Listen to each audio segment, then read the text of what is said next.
Continuação da leitura do livro O Naufrágio das Civilizações, de Amin Maalouf, capítulo 3. Esse pequeno desvio pela história ambivalente do marxismo teve o objetivo principal de resgatar a memória da normalidade do mundo árabe, sabe? Destacando que esse foi por muito tempo tocado pelos mesmos sonhos e pelas mesmas ilusões que o restante do planeta cultivou.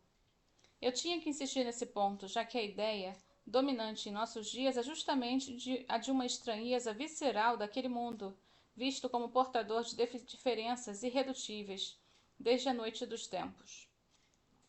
Chega-se ao ponto de considerá-lo, conscientemente ou não, como um universo à parte habitado por uma humanidade de outro tipo.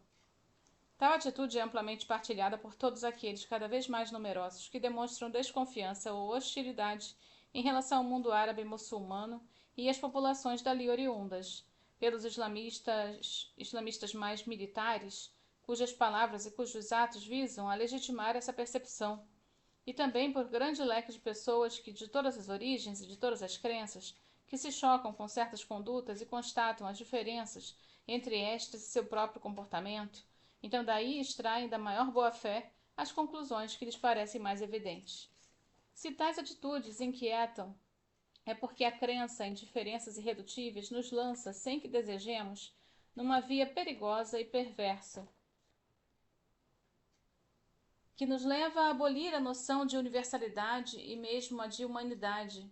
E é por desmentir essa crença que eu relembro incansavelmente o quanto o mundo árabe da minha infância compartilhava as normas de sua época. Ele tinha essencialmente as mesmas preocupações, os mesmos debates, os mesmos risos. E poderia perfeitamente ter evoluído de forma completamente diversa da que hoje se apresenta diante de nós.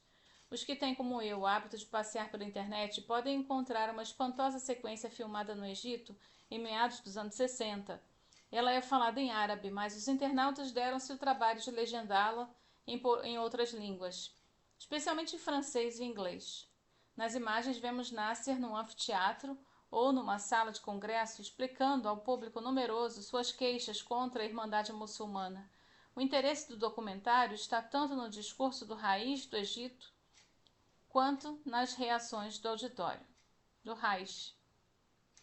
No vídeo, o presidente conta que, após a queda da monarquia egípcia, a Irmandade havia tentado colocar a jovem revolução sob a sua própria tutela e que ele mesmo se encontrara com um guia supremo da organização na intenção de achar um terreno de entendimento. Vocês sabem o que ele me pediu? Pergunta Nasser ao público. Que eu imponha o véu ao Egito, que toda mulher, ao sair na rua, cubra o seu rosto. Um grande acesso de riso agita a sala. Uma voz emerge da audiência para sugerir que o chefe da Irmandade utilize ele mesmo o véu. O público responde com gargalhadas ainda mais ruidosas. Nasser retoma. E eu disse a ele: Você quer nos levar de volta aos tempos do califa Al-Hakim, que ordenava às pessoas que só saíssem à rua à noite?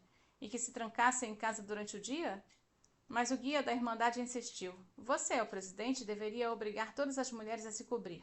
Eu respondi: Você tem uma filha que estuda na faculdade de medicina e ela não usa véu?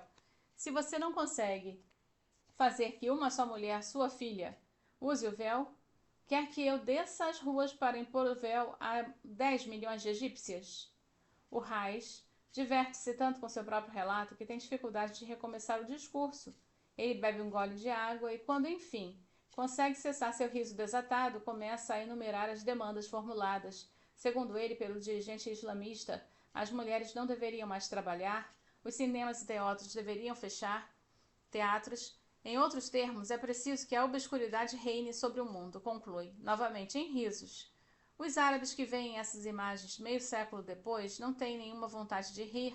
É mais provável que caiam em prantos. Porque um discurso desse, da parte de um dos dirigentes, seria hoje impensável. Tratar com irreverência a questão do véu, quando tanta gente o considera trágica.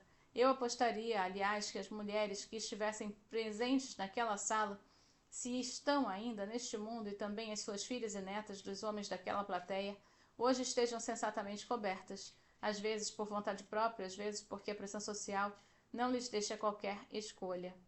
É preciso dizer que o dirigente que assim falava não era um político entre outros, não era um chefe de fileira e nem uma facção laica radical.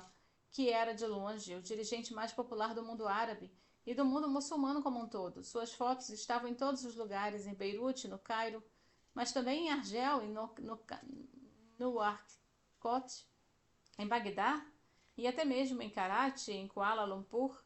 Dele esperava-se que devolvesse a dignidade aos seus compatriotas e a seus correligionários.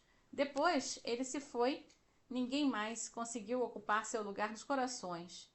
Para escrever essas páginas eu pedi a minha mãe detalhes mais precisos do passado, e ela me falou novamente do Egito de antes, da praia de Alexandria, dos passeios a cavalo e da nossa casa em Heliópolis. Em suas memórias, Nasser não é, evidentemente, o mocinho. Se eu o evoco de minha parte com certa nostalgia, é porque eu comparo sua época não com aquela que o precedeu, mas com a que se seguiu a ele, a nossa. E então o contraste é chocante. O raiz do Egito podia ser um ditador militar, um nacionalista bem xenófobo, e para os seus parentes um espoliador. Mas não se pode negar que em seu tempo a nação árabe era respeitada, tinha um projeto e não estava ainda coberta de lamúrias e assaltada por ódio a si mesma. Eu acabei de citar o exemplo do véu. Eu cito agora um segundo exemplo relacionado às duas grandes correntes do Islã, os sunitas e os xiitas. Suas relações se caracterizam atualmente por uma extrema violência sanguinária, que se traduz por massacres cegos, muitas vezes tendo como alvos mesquitas na hora da oração ou cortejos de peregrinos. E uma violência verbal extraordinária. Basta fazer um tour pela internet para descobrir em que termos insultuosos e obscenos eles se referem uns aos outros.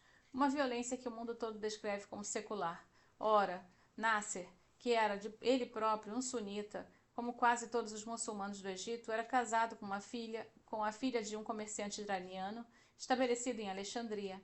Sua esposa, nascida Taya Caim, era de religião xiita.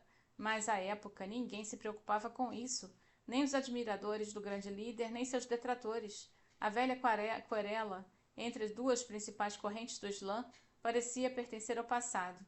Os casamentos entre xiitas e sunitas haviam se tornado muito frequentes no Líbano na minha juventude e se multiplicavam até mesmo entre muçulmanos e cristãos. Sem dúvida, continuavam a causar reservas em diversos meios, porém cada vez mais as famílias os aceitavam sem relutância, como uma evolução normal no mundo que se move. Eu lembro-me ainda da senhora que pertencia à alta burguesia muçulmana e veio um dia me ver. Eu tinha apenas 25 anos, mas devia parecer para ela um velho sábio. Sua filha frequentava um de meus amigos, um universitário cristão, e os dois tinham o projeto de se casar.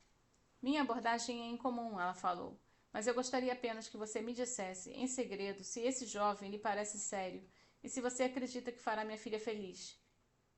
Não é fácil para nós oferecer a mão à nossa filha única a alguém de outra religião. Isso vai criar tensões e eu queria ter certeza de que esse rapaz vale a pena e que eu não irei lamentar no futuro ter dado esse passo. Sua iniciativa me tocou profundamente. Hoje, a atitude da mulher me parece emblemática naquela civilização levantina que eu tanto amei. Os exemplos que acabo de dar significam que o mundo árabe avançava tranquilamente rumo à modernidade, à laicidade e à paz civil, quando os acidentes da história vieram desviar sua rota para empurrá-lo em outra direção. Quando isso aconteceu? As coisas não são tão simples. A civilização de meus pais vivenciou durante muitos séculos deficiências, incoerências, enfermidades que impediam de responder aos desafios com os quais foi confrontada. Poderíamos mesmo dizer que, para voltar ao âmbito da metáfora evocada parágrafos anteriormente, que sempre esteve presente, de Dr. Jekyll, o risco de degenerar em Mr. Hyde. Mas a coisa vale para todos os seres, de todas as nações, de todas as civilizações. Em determinadas circunstâncias, a criatura monstruosa toma a frente e o honorável doutor se oculta. Não se perguntou no século passado como pôde o país de Goethe, Beethoven e Lessing um dia se identificar com Goering, Himmler e Goebbels. Para nossa grande sorte, a Alemanha soube virar a página e retornar aos seus verdadeiros heróis, aos seus verdadeiros valores, e oferece hoje à Europa, ao resto do mundo, o modelo de uma democracia adulta. Eu terei a ousadia de esperar que algum dia os povos que se deram origem aos Averroes, Avicena, Ibn Arabi, Omar Khayyam e Emir Abd el-Kader saberão, eles também, devolver à civilização e seus momentos de autêntica grandeza. Esse é o fim do capítulo 3.